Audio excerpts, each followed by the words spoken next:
Chapter 4. The Valley of Fear. When McMurdo awoke next morning, he had good reason to remember his initiation into the lodge. His head ached with the effect of the drink, and his arm, where he had been branded, was hot and swollen. Having his own peculiar source of income, he was irregular in his attendance at his work, so he had a late breakfast, and remained at home for the morning writing a long letter to a friend. Afterwards he read the Daily Herald. In a special column put in at the last moment he read, "Outrage at the Herald office, editor seriously injured." It was a short account of the facts with which he was himself more familiar than the writer could have been. It ended with the statement, "The matter is now in the hands of the police, but it can hardly be hoped that their exertions will be attended by any better results than in the past. Some of the men were recognized, and there is hope that a conviction may be obtained." The source of the outrage was, it need hardly be said, that infamous society which has held this community in bondage for so long a period, and against which the Herald has taken so uncompromising a stand. Mr. Stanger's many friends will rejoice to hear that, though he has been cruelly and brutally beaten, and though he has sustained severe injuries about the head, there is no immediate danger to his life. Below it stated that a guard of police, armed with Winchester rifles, had been requisitioned for the defense of the office. McMurdo had laid down the paper, and was lighting his pipe with a hand which was shaky from the excesses of the previous evening, when there was a knock outside, and his landlady brought to him a note which had just been handed in by a lad. It was unsigned, and ran thus, "I should wish to speak to you, but would rather not do so in your house. You will find me beside the flagstaff upon Miller Hill.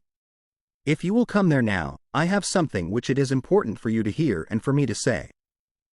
McMurdo read the note twice with the utmost surprise, for he could not imagine what it meant or who was the author of it. Had it been in a feminine hand, he might have imagined that it was the beginning of one of those adventures which had been familiar enough in his past life. But it was the writing of a man, and of a well-educated one, too. Finally, after some hesitation, he determined to see the matter through. Miller Hill is an ill-kept public park in the very center of the town. In summer it is a favorite resort of the people, but in winter it is desolate enough.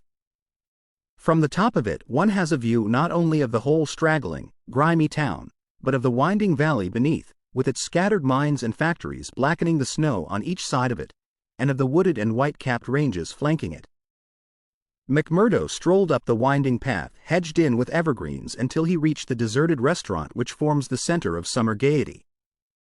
Beside it was a bare flagstaff, and underneath it a man, his hat drawn down and the collar of his overcoat turned up. When he turned his face, McMurdo saw that it was Brother Morris, he who had incurred the anger of the bodymaster the night before. The lodge sign was given and exchanged as they met. "I wanted to have a word with you, Mr. McMurdo," said the older man, speaking with a hesitation which showed that he was on delicate ground. "It was kind of you to come. Why did you not put your name to the note? One has to be cautious, mister. One never knows in times like these how a thing may come back to one. One never knows either who to trust or who not to trust. Surely one may trust brothers of the lodge." "No, no, not always," cried Morris with vehemence.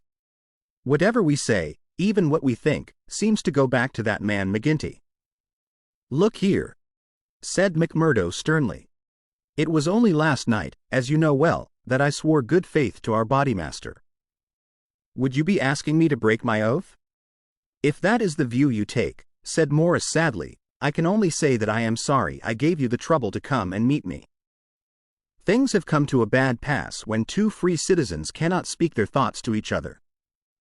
McMurdo, who had been watching his companion very narrowly, relaxed somewhat in his bearing. "Sure, I spoke for myself only," said he. "I am a newcomer, as you know, and I am strange to it all. It is not for me to open my mouth, Mr. Morris, and if you think well to say anything to me, I am here to hear it." "And to take it back to Boss McGinty," said Morris bitterly. "Indeed, then, you do me injustice there," cried McMurdo. "For myself I am loyal to the lodge, and so I tell you straight, but I would be a poor creature if I were to repeat to any other what you might say to me in confidence. It will go no further than me, though I warn you that you may get neither help nor sympathy. I have given up looking for either the one or the other, said Morris.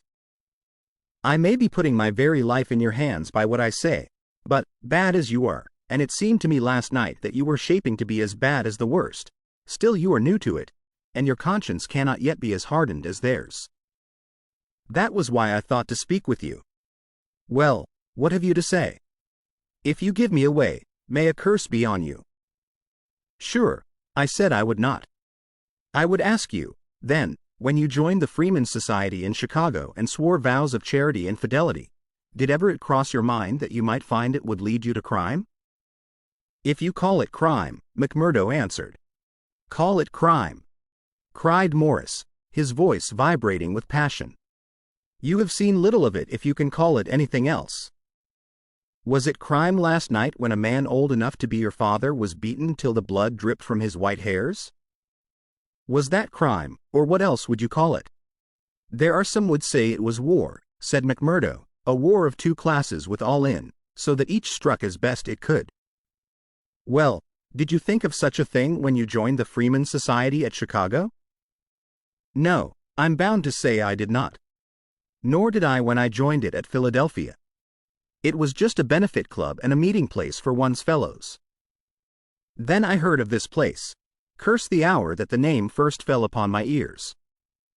And I came to better myself. My God! To better myself.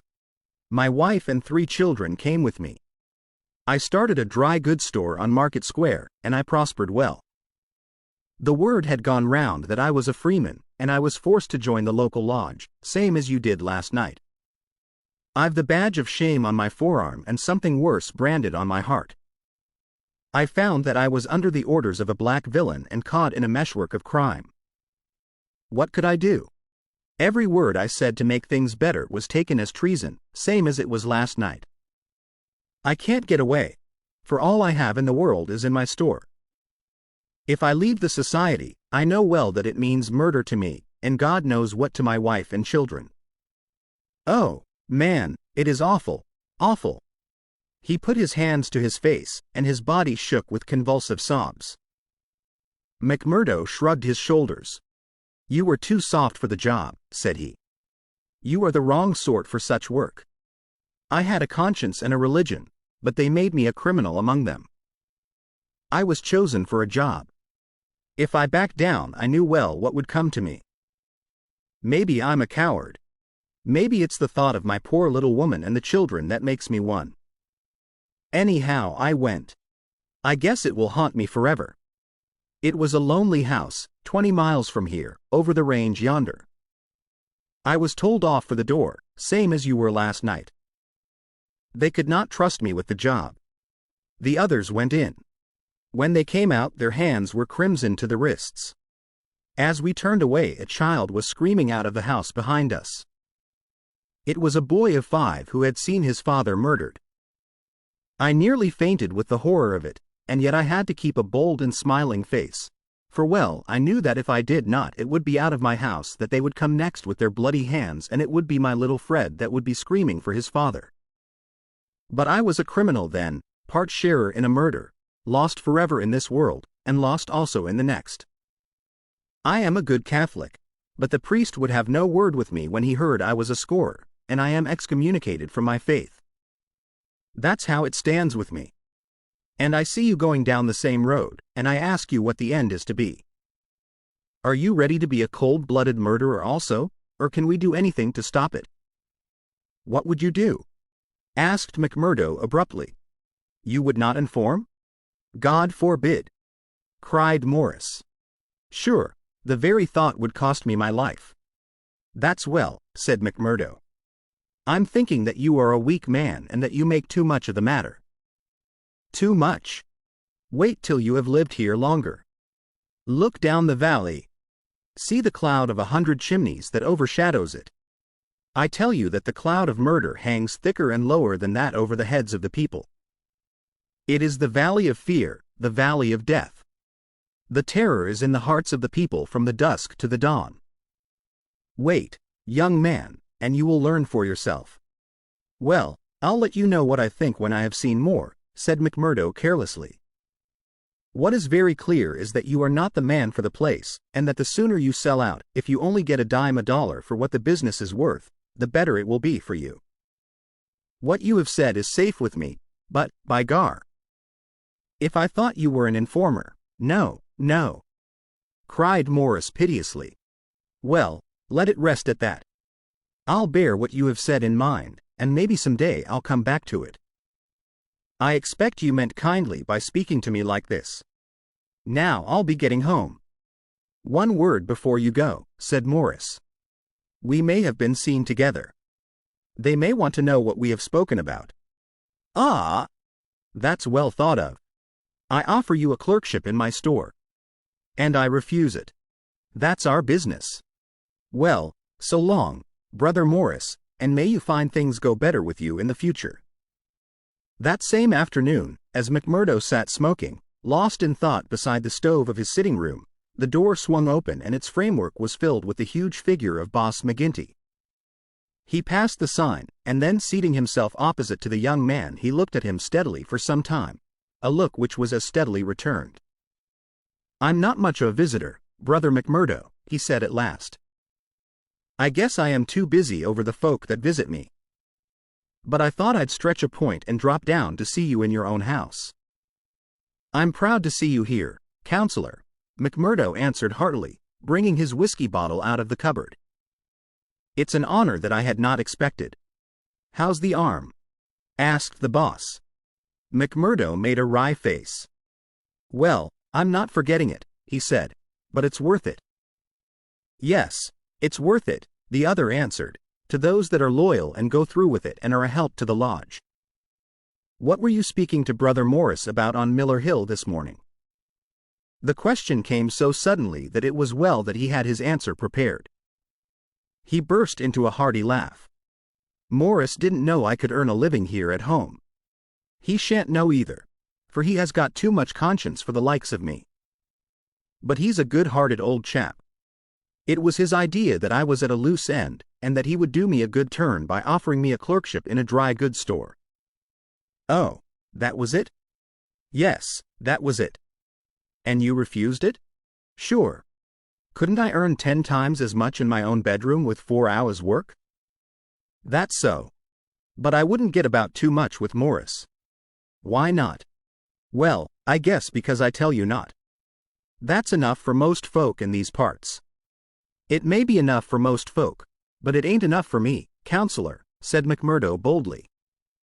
If you are a judge of men, you'll know that. The swarthy giant glared at him, and his hairy paw closed for an instant round the glass as though he would hurl it at the head of his companion. Then he laughed in his loud, boisterous, insincere fashion. You're a queer card, for sure, said he. Well, if you want reasons, I'll give them. Did Morris say nothing to you against the lodge? No. Nor against me? No. Well, that's because he daren't trust you. But in his heart he is not a loyal brother. We know that well. So we watch him and we wait for the time to admonish him. I'm thinking that the time is drawing near. There's no room for scabby sheep in our pen. But if you keep company with a disloyal man, we might think that you were disloyal, too. See? There's no chance of my keeping company with him, for I dislike the man, McMurdo answered. As to being disloyal, if it was any man but you, he would not use the word to me twice. Well, that's enough, said McGinty, draining off his glass. I came down to give you a word in season, and you've had it. I'd like to know, said McMurdo, how you ever came to learn that I had spoken with Morris at all. McGinty laughed.